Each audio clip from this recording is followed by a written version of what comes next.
आज की कहानी पे एक फिल्म बनी थी 2005 में। उस फिल्म का नाम और बाकी चीज़ें बताऊं उससे पहले, क्योंकि अपने देश में मैंने खुद आंखों से कई बार देखा है, अंधविश्वास, भूत प्रेत, ये सारी बातें हम करते हैं और बहुत सारे लोग दावा करते हैं कि भूत प्रेत होता है, हम उसको उतारते हैं, हम झाड़ फूक, ये सारी चीज़ें हम लोगों के, मतलब ऐसा शायद ही कोई शहर कस्बा गांव हो जहां ये सारी चीज़ें ना होती हों। हिंदुस्तान में आम बात है। बट कभी आप लोगों ने सोचा है कि ऐसा होता कैसे? क्योंकि यहाँ पे एक तरफ मेडिकल प्रोफेशन है, एक तरफ साइंस है और दूसरी तरफ अंधभक्ति है। एक तरफ ये है कि आपकी रिपोर्ट देखकर, आपके टेस्ट कराकर आपकी बीमारी पता चल जाती है। दूसरी तरफ ये है कि आपकी हाव भाव देखकर लोग कहते हैं कि इसके अंदर प्रेत है, आत्मा है, भूत है, जो दिखाई नहीं दे रहा है। और फिर लोग भी, उसके रिश्तेदार जो इससे पीड़ित हैं, आंख बंद करके उसका इलाज करने के लिए भेज देते हैं। फिर झाड़ फूक होता है, पता नहीं क्या क्या होता है। कई बार आपने वीडियो में, तस्वीरों में भी देखा होगा, कहीं ऐसे झाड़ फूक वाले बाबा जाते हैं। कई ऐसी मैंने अपनी आंखों से देखा है, कोई महिला चली आ रही, कोई पुरुष चला आ रहा है, उसका एकदम बिहेवियर अलग है, वो सर अपना घुमाया जा रहा है, बाल उसके बिखरे हुए हैं, और अचानक बाबा कुछ ऐसे मारते हैं या सर पे हाथ मारते हैं और वो एकदम नॉर्मल, ऐसा लगता है जैसे अभी इससे पहले कुछ हुआ ही नहीं। लेकिन ये चीज़ें सिर्फ अपने देश में है, ये हमारी गलत फहमी थी। ये पढ़े लिखे अच्छे अच्छे जो जगह हैं विदेश में, वहाँ भी ये सारी चीज़ें होती हैं। और आज की कहानी इसी के ऊपर है। ये कहानी है जर्मनी की एक लड़की की। एक फिल्म आई थी 2005 में, द एक्सॉर्सिज्म ऑफ एमिला रोज, और ये फिल्म काफ़ी चर्चित हुई थी।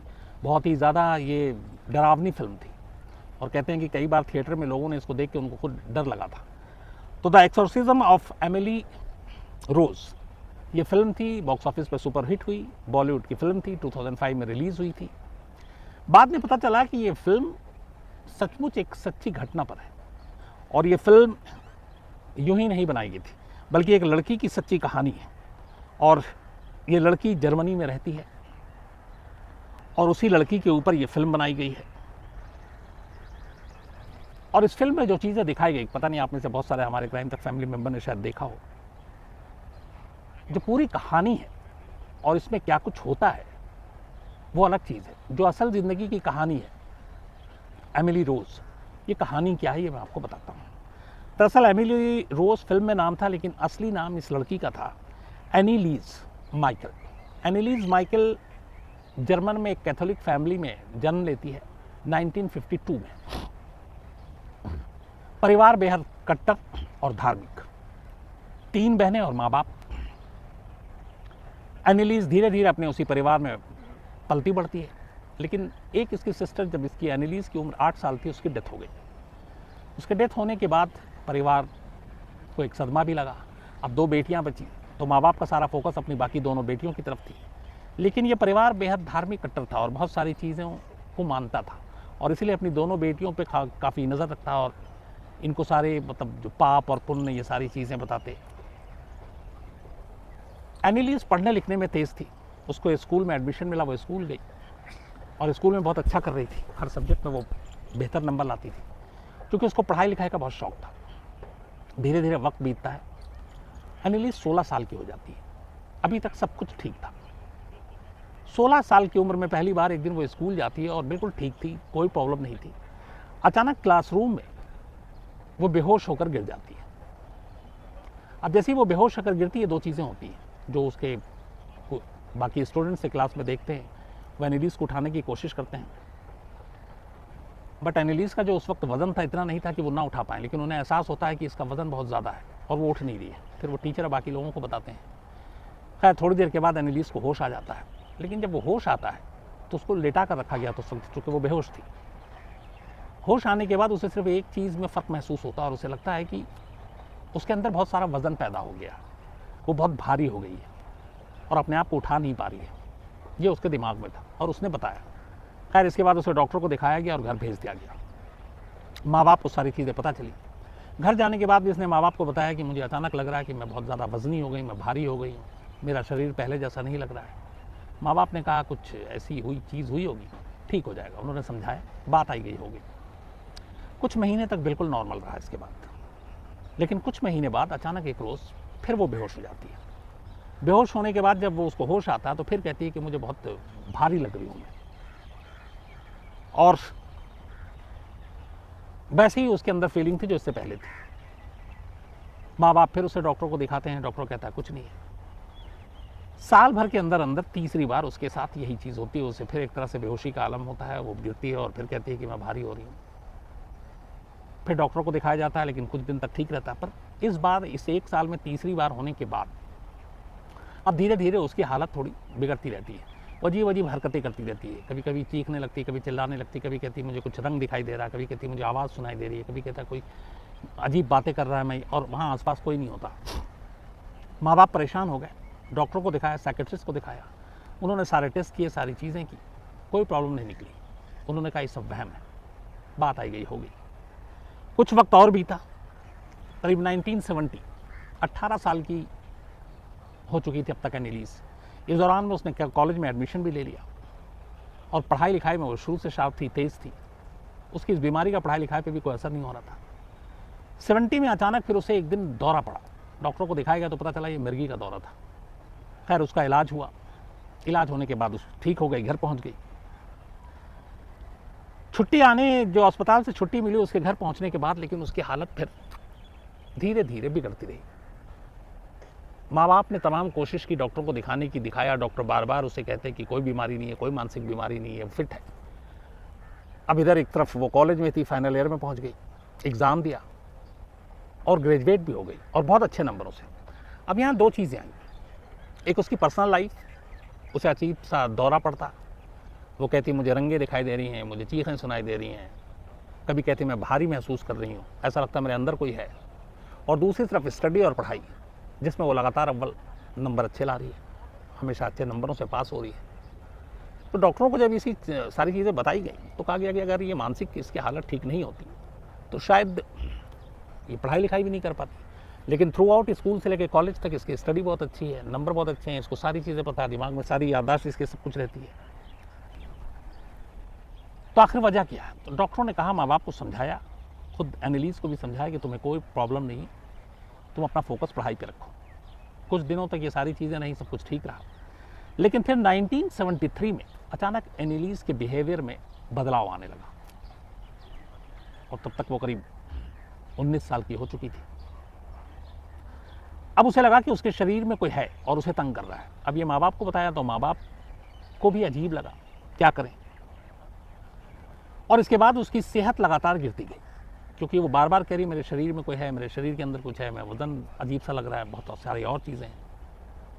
फिर डॉक्टरों को दिखाया गया, डॉक्टर भी वही कह रहे हैं कि ऐसा कुछ नहीं है और उसके अंदर कोई परिवर्तन नहीं है।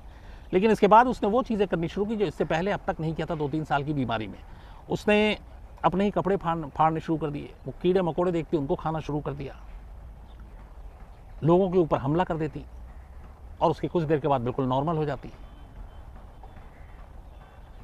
फिर भी घर वाले इलाज करते रहे। एक दिन घर वालों ने देखा अचानक कि जब सारी चीज़ें हो रही थी, कपड़े फाड़ रही थी और वो कर रही थी, चूँकि कैथोलिक फैमिली से थी, घर वाले बहुत ही धर्म कर्म को मानने वाले लोग थे, तो उनके यहाँ क्रॉस भी था। तो ये सारी चीज़ें जब हो रही थी तो इत्तेफाक से अनजाने में उन्हें मालूम नहीं था कि एक क्रॉस अचानक एनालिस के सामने लाया गया। जैसे ही क्रॉस एनालिस के सामने लाया गया, वो अचानक वहाँ से भाग गई, उससे दूर भागने लगी। घर वालों को बड़ा अजीब बिहेवियर लगा, क्योंकि वो भी कैथोलिक और ये सारी चीज़ें मानती थी, हमेशा वो प्रेयर के लिए भी जाती थी। बट उन्होंने देखा क्रॉस से क्यों भाग रही। फिर उनके मन में कुछ आया कि कुछ ना कुछ है। यहाँ से उनके दिमाग में पहली बार ये घर कर गया कि मामला कुछ गड़बड़ है, शैतान का है, बुरी आत्माओं का है।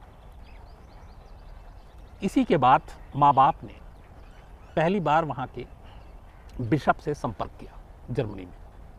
उन्होंने बताया अपनी बेटी के बारे में। बिशप ने कहा कि आप उसको लेकर आओ, मैं देखता हूँ। उन्होंने देखा। इस दौरान में उसकी सेहत लगातार कमज़ोर होती जा रही थी। इत्तेफाक से बिशप के सामने भी कुछ चीज़ें ऐसी हुई जिससे बिशप को लगा कि यह मामला थोड़ा शैतान का है। और फिर वो क्रॉस और वो सारी चीज़ें आई तो वो भी उसी तरह से भागने लगी। तब बिशप ने फिर आदेश दिया। उन्होंने 2 पादरियों को डिप्यूट किया कि आप एनालिस का इलाज करो और पता करो कि ये इसकी बीमारी है क्या। अब 2 पादरी को डिप्यूट कर दिया गया। इन दोनों को डिप्यूट करने के बाद जब इलाज शुरू हुआ तो इसके बाद पादरियों को पहले ये लगा कि कुछ है नहीं मामला, लेकिन फिर धीरे धीरे अचानक एनालिस उनके सामने भी उसका बिहेवियर चेंज होने लगा और अचानक वो ठीक ठाक होती, पादरी के सामने आती, लेकिन फिर उसकी तबीयत बिगड़ने लगती। 1975 में बिशप के कहने पे 2 पादरी स्पेशली एनालिस के इलाज के लिए तैयार हुए थे और उन्होंने इलाज शुरू किया। इसके बाद फिर यह तय हुआ कि इसका एक स्पेशल सेशन होगा इसके इलाज का। करीब 10 महीने तक 75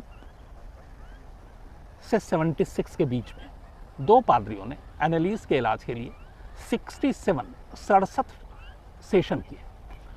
यह सेशन हफ्ते में 1 होता या 2 होता और एक सेशन 1 घंटे से लेकर 4 घंटे का होता और ऐसे 67 सेशन उन्होंने किए। और शुरू के कुछ सेशन के बाद ही उन्होंने कहा कि एनालिस के शरीर में 6 अलग अलग तरह की आत्मा घुसी हुई है और ये उन्होंने बिशप को रिपोर्ट दी। ये सारी जो चीज़ें बता रहा हूँ ये सब रिकॉर्ड पे, आगे बताऊँगा कैसे। तो उन्होंने बिशप को रिपोर्ट दी कि इसके अंदर 6 अलग अलग भूत एक तरह से घुसा हुआ है और उसी की वजह से ये तंग है।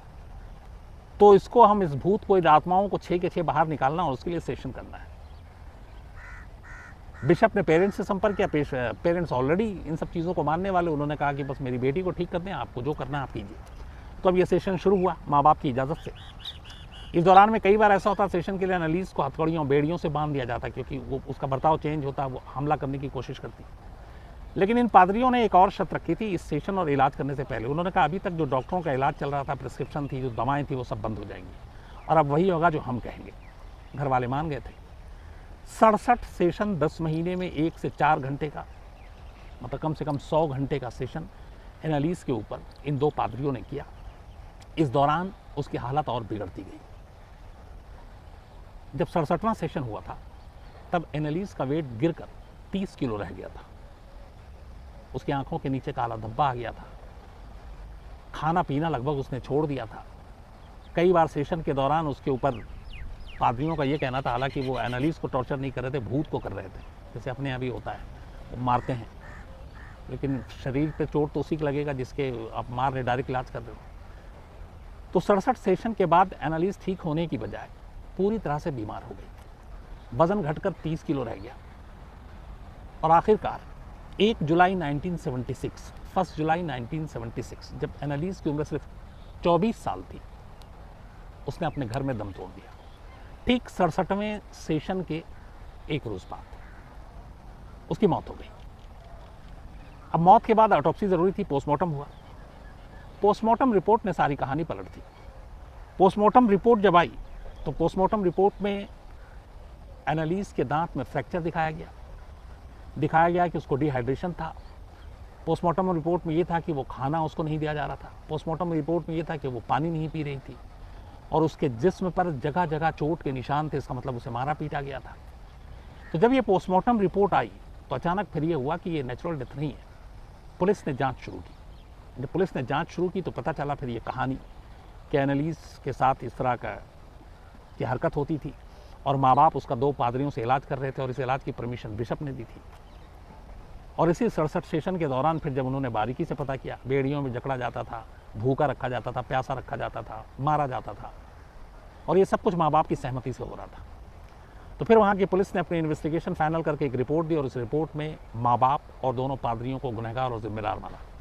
तब तक ये मामला जर्मनी में हर तरफ मीडिया में भी आ गई और मीडिया में ये इस एनालिस की कहानी चर्चा में थी और इस कहानी के साथ एक बहस शुरू हो गया कि क्या जो बिशप ने किया, जो पादरियों ने किया, वो सही था। आज के इस दौर में 1975-76 में भी लोग मानते थे कि वो वक्त से आगे हैं। इस तरह से एक 22, 23, 24 साल की लड़की पे इतना जुल्म और उन चीज़ों के लिए जिसको किसी ने देखा नहीं, भूत प्रेत, और उसके लिए 67 सेशन और उस सेशन में इसके साथ इतनी सारी हैवानियत, तो ये गैर इंसानी है। इसी के बाद कुछ वकील सामने आए और उन्होंने कहा कि हम इस मुकदमे को अदालत तक ले जाएंगे। मामला एक तरफ धर्म का था, एक तरफ चर्च का था, बिशप का था, पादरी का था, लेकिन फिर ये मामला कोर्ट में गया। कोर्ट में बड़ी लंबी बहस हुई। माँ बाप के स्टेटमेंट, माँ बाप ने कहा कि हाँ हमने भेजा है। बिशप ने कहा कि हमने अच्छी मंशा, अच्छी नीयत से 2 पादरी को डिप्यूट किया था। दोनों पादरियों ने कहा कि हम इसके अंदर से 6 आत्माओं को निकालना चाहते थे और इसलिए हम इसका इलाज कर रहे थे ताकि पवित्र आत्मा ही इसके अंदर बचे। तो हम लोगों ने कोई क्राइम नहीं किया है।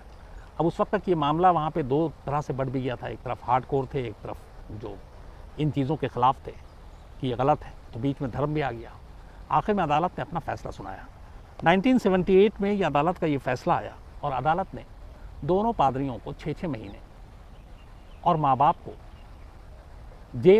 को भी सज़ा दी, लेकिन जेल की नहीं। उन्होंने कहा ये 6-6 महीने की सज़ा पादरियों को तो जेल की सज़ा थी, लेकिन बाद में वो सस्पेंड कर दिया गया।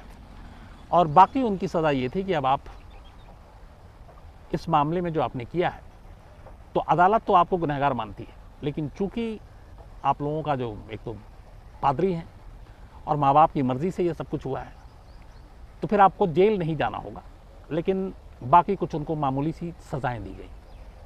इसको लेके भी हंगामा हुआ कि एक 24 साल की हंसती खेलती इतनी तेज़ तर्रार लड़की जो हमेशा फर्स्ट आती थी, उसकी मौत अंधविश्वास अंधभक्ति के चक्कर में हो गई। और पढ़े लिखे लोग, पादरी, माँ बाप, इन लोगों ने उसमें रोल प्ले किया, तो उसको सज़ा होनी चाहिए, लेकिन ऐसा हुआ नहीं। और अदालत भी शायद कहीं ना कहीं दबाव में थी, और इसी वजह से उस दबाव के चलते इस मामले में जो सज़ा होनी चाहिए थी वो सज़ा दी नहीं गई। और इस तरह से एक 24 साल की लड़की, इस शक पर कि उसके शरीर के अंदर 6 बूंद है, उसकी जान चली गई। तो इसी के ऊपर 2005 में ये फिल्म आई थी, और फिल्म ने काफ़ी पूरी दुनिया में अच्छा बिजनेस भी किया था, और तब ये पता चला था कि ये रियल स्टोरी है। तो ये कहानी थी।